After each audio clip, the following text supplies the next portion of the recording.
আসসালামু আলাইকুম, আশা করি আপনারা সবাই অনেক ভালো আছেন। আজকে দুপুরে কিন্তু আমরা Realme C30 অর্থাৎ এই ফোনটা কিন্তু ফুল রিভিউ ভিডিও আমাদের চ্যানেলে আপলোড করেছি। যারা এখন পর্যন্ত এই মোবাইলটির ফুল রিভিউ ভিডিওটি দেখেনি তারা এখনই অবশ্যই ভিডিওর নিচে আমি ডেসক্রিপশনে এই মোবাইলটির রিভিউ লিঙ্ক দিয়ে রাখলাম, সেখানে ক্লিক করে দেখে নিতে পারেন। যাই হোক, আমাদের আজকের দিনে নাম্বার 1 টেক নিউজটা হলো Xiaomi অবশেষে বাংলাদেশ মার্কেটে সেকেন্ড কোয়ার্টারে এসে নাম্বার 1 কোম্পানি হয়েছে। প্রায় 28 থেকে 29% মতো মার্কেট শেয়ার দখল করে এখন বাংলাদেশের নাম্বার 1 কোম্পানি হলো Xiaomi। কেন আসলে Xiaomi হঠাৎ করে সেকেন্ড কোয়ার্টারে এসে নাম্বার 1 হয়েছে এটা কিন্তু আমরা অনেকেই বুঝতে পারতেছি। তার কারণ হলো Xiaomi দেখা গেল যে কম্পেয়ার টু অন্যান্য সবার থেকে কম দামে ফোন দিচ্ছে।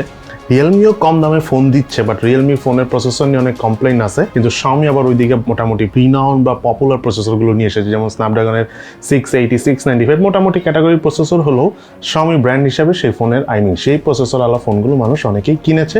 সো আলটিমেটলি Xiaomi মাঝখান দিয়ে সেকেন্ড কোয়ার্টারে প্রায় 4 না 5 নম্বর থেকে নাম্বার 1-এ এসে পড়েছে। দেন এরপর টেক নিউজটা হলো Evaly এই মাসের 28 তারিখ অর্থাৎ 28শে অক্টোবর রাত 10টা থেকে স্টার্ট করতে যাচ্ছে আবার নতুন করে। তবে এইবার Evaly বলতেছে যে তারা আগের মতো সেই উড়াধুরা সাইক্লোন টাইপের অফার রাখবে না। তারা সম্পূর্ণ যেটা নর্মালি আমরা আদার্স ই কমার্স সাইট থেকে প্রোডাক্ট কিনে থাকি, যে আমরা পে করি দেন প্রোডাক্ট দিয়ে যায়, অথবা অর্ডার করার পর প্রোডাক্ট যখন নিয়ে আসে আমরা পে করি, ওইভাবেই তারা করবে। মানে আগের মতো স্পেশাল ডিসকাউন্ট বা স্পেশাল অফার হয়তোবা তারা ওইভাবে দিবে না। তারা এখন পর্যন্ত বলতেছে, দেখা যাক আগামীতে কি হয়। এদিকে স্যামসাং আগামী বছর শুরুর দিকেই তাদের M সিরিজের নতুন আরেকটি ফোন M54 স্ন্যাপড্রাগনের 888 প্রসেসরের পাশাপাশি 6000 mAh দিয়ে আসবে। আর আমরা জানি যে M সিরিজের ফোনগুলো মোটামুটি গুড প্রাইসে আসে, যদিও বাংলাদেশে অনেক বেশি প্রাইস থাকে, তবে M54টা মোটামুটি সেমি বিট বাজেট সেগমেন্টে বাংলাদেশ মার্কেটও আসতে পারে এবং গ্লোবাল মার্কেটও লঞ্চ হতে পারে। তবে ফোনটা এই বছর শেষে না আসলেও আগামী বছর শুরুর দিকেই আসবে। এদিকে Infinix Note 12-এরই নতুন আরেকটা ভেরিয়েন্ট Infinix Note 12 2023 এডিশন অথবা Infinix Note 13 অথবা Note 14 এই নামেই একটা নতুন ফোন আসতে যাচ্ছে ইনফিনিক্সের মিডিয়াটেক হেলিও G99 প্রসেসর দিয়ে। এছাড়া বাদবাকি কনফিগারেশন Infinix Note 12 G96 যে মডেলটা রয়েছে ঠিক সেটার মতোই। এবং এই মডেলটা কিন্তু আমরা দেখেছি যে এটা ডিসপ্লে ভালো, ক্যামেরা পারফরমেন্স প্রাইস হিসাবে যথেষ্ট ভালো। সো যদি প্রসেসরটা একটু চেঞ্জ করে আগের মতো প্রাইস রেঞ্জে আনা যায় বা ইভেন 24,000 টাকার মতো যদি আনা যায়, স্টিল মার্কেটে কিন্তু বেশ পপুলারিটি পাবে। এবং এই সেগমেন্টে আসলে তেমন কোনো অফিসিয়াল ফোন নাই মানে এই প্রাইস রেঞ্জে।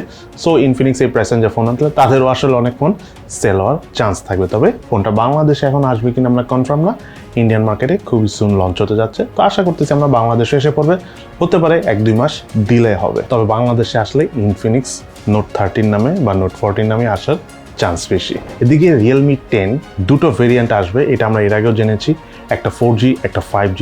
যেটা 5G সেটা হলো Realme 10 Pro Plus, মানে Realme 9 Pro Plus এর মতো আর কি। তো আজকে আমরা একটা লিক্স পেয়েছি, সেখান থেকে আমরা দেখতে পাচ্ছি যে কি কালার ভেরিয়েন্ট থাকবে।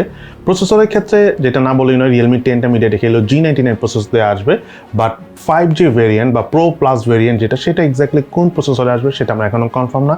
আমরা একবার শুনতেছি যে Dimensity 10080 নতুন একটা প্রসেসর এটা দিয়ে আসতে পারে, অথবা স্ন্যাপড্রাগনের 778G প্রসেসর দিয়ে আসতে পারে, অথবা স্ন্যাপড্রাগনের নতুন কোন একটা প্রসেসর দিয়ে আসতে পারে। সেটা নিয়ে আমরা এখন পর্যন্ত যেহেতু ক্লিয়ার জানি না, সো কিছু বলতে চাচ্ছি না। তবে কালার টোন যেটা আমরা দেখেছি অলমোস্ট কিন্তু দেখতে আগে যে Realme 9 সিরিজের ফোন রয়েছে সেই ফোনগুলোর মতোই। এই ফোনগুলো আগামী মাসে লঞ্চ হওয়ার একটা চান্স রয়েছে, কারণ আমরা লিস্টটা পাচ্ছি হলো এই বছরের শেষে লঞ্চ হবে। সো এর আগে পর আমরা নভেম্বর ডিসেম্বরে দেখেছিলাম Realme 9 সিরিজ লঞ্চ হয়েছে। তো আমি ধরে রাখতেছি যে নভেম্বরে যেই হয়তোবা লঞ্চ হবে। ইভেন এমনও হতে পারে এই মাসের শেষের দিকেও Realme ফোন নিয়ে আসতে পারে, কারণ Redmi Note সিরিজের ফোন কিন্তু খুবই সুন আসবে। সো সেই Redmi Note সিরিজের অল্টারনেটিভ হিসেবে Realme ফোনটা নিয়ে আসবে।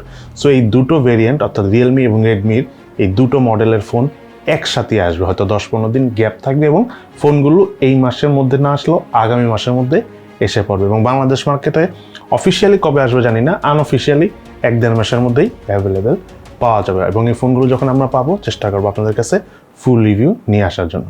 সো আজকে তাহলে এই পর্যন্ত, সবাই ভালো থাকেন, সুস্থ থাকেন, ইনশাল্লাহ দেখা হবে ফিউচারে।